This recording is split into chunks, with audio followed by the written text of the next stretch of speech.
दरम्यान राज्यसभेसाठी जे उमेदवार भारतीय जनता पार्टीने दिले त्या उमेदवारांमध्ये जातीय समीकरण भाजपाने सांभाळलंय असं दिसतं आहे।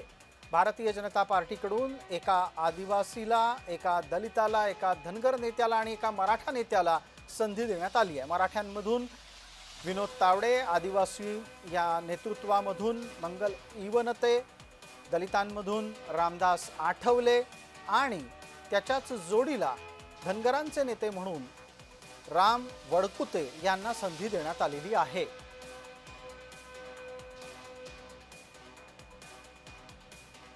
मिळालेली आहे राज्यसभेची जागा, कारण माझा जोडलेला आहे बाबासाहेब आंबेडकरांच्या विचाराची जागा। म्हणजे मी बाबासाहेबांच्या विचाराचा मी आहे।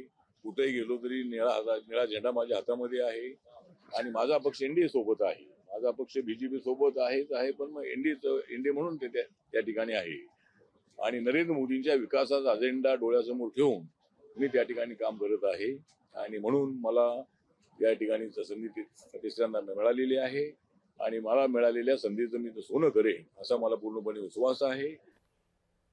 गेल्या काही दिवसांपासून सातत्याने रुग्णालयात उपचार घेत असलेले शरद पवार आता राज्यसभेत जाणार आहेत। पवारांनी अखेरीस राज्यसभा मिळवलीच नाही तर ती मवियातून मिळवलेली आहे आणि या निमित्ताने काँग्रेसला गुंडाळण्यामध्ये ठाकरे आणि पवार यशस्वी ठरलेले आहेत। शरद पवारांनी राज्यसभेचा आपला मार्ग सुकर करण्यासाठी स्वतःची मुलगी आणि लोकसभेची खासदार सुप्रिया सुळे यांना चर्चा करण्यासाठी मातोश्रीवर पाठवलं होतं।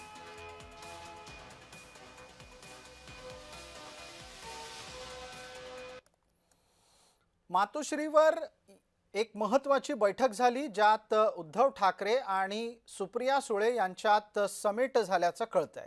कारण या निमित्तानं समोर आलेलं समीकरण असं आहे की जर शरद पवारांना उद्धव ठाकरेंनी राज्यसभेत जायला मदत केली तर त्या बदल्यात उद्धव ठाकरेंना विधान परिषद नक्की दिली जाईल।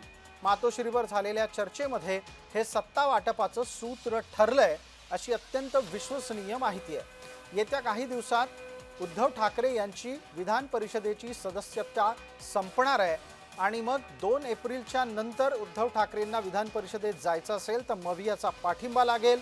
त्याची खातरजमा करण्यासाठी सुरुवातीच्या टप्प्यात आदित्य ठाकरेकडून शरद पवारांच्या उमेदवारीला विरोध करण्यात आला होता।